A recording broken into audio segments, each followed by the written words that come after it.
Okay, I noticed that all of you had cell phones when Tony mentioned to turn them off. And if any of you have ever experienced the horror of dropping and breaking your cell phone, then you know firsthand that cell phones are made out of rigid, glassy materials that are prone to cracking and shattering.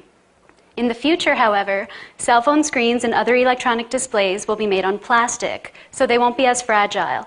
We'll be able to roll them up, fold them, and put them in our pocket. Some scientists are even taking it a step further by making electronics displays and screens on rubber. So they use these rigid pixels that are connected by stretchable metal wires. The pixels themselves don't stretch, but the wires that connect them do. This approach works if you're trying to make a display or a screen because you need a large number of small pixels concentrated in an area. But for large area lighting applications, such as light panels or signage or even light therapy treatment, which is used to activate a variety of chemotherapy drugs and even to treat skin conditions such as jaundice, we need to make the pixels larger, and these pixels need to stretch. You can imagine that a baby being treated with jaundice will be much more comfortable being wrapped in a blanket of light rather than being placed inside of an incubator lined with lights. My research focuses on the fabrication of stretchable, large-area light-emitting devices to achieve such applications. We start with a transparent silicone rubber material, which is very soft.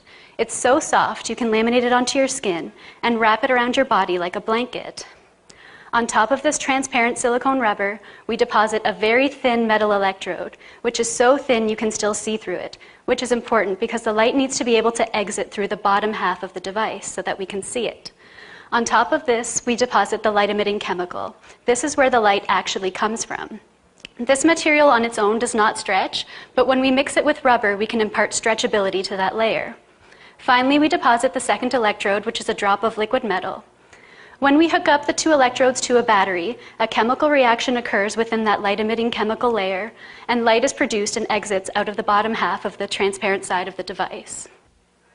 What we've been able to achieve is we can stretch these devices up to 27% before light emission is no longer observed, and we can twist them into all of these complex shapes, and we still see a large area of light being emitted. This is the first example anywhere of a large area, stretchable light-emitting device which can operate at room temperature. And this is crucial if you're going to use it in applications involving skin, because you don't want to risk burning or heating the skin, especially in the case of newborn babies. While we still have a long way to go before we can commercialize this, we're working on making the electrode materials more robust and more stretchable, and lengthening the lifetime of light emitted so that we can achieve these types of applications in the future. Thank you.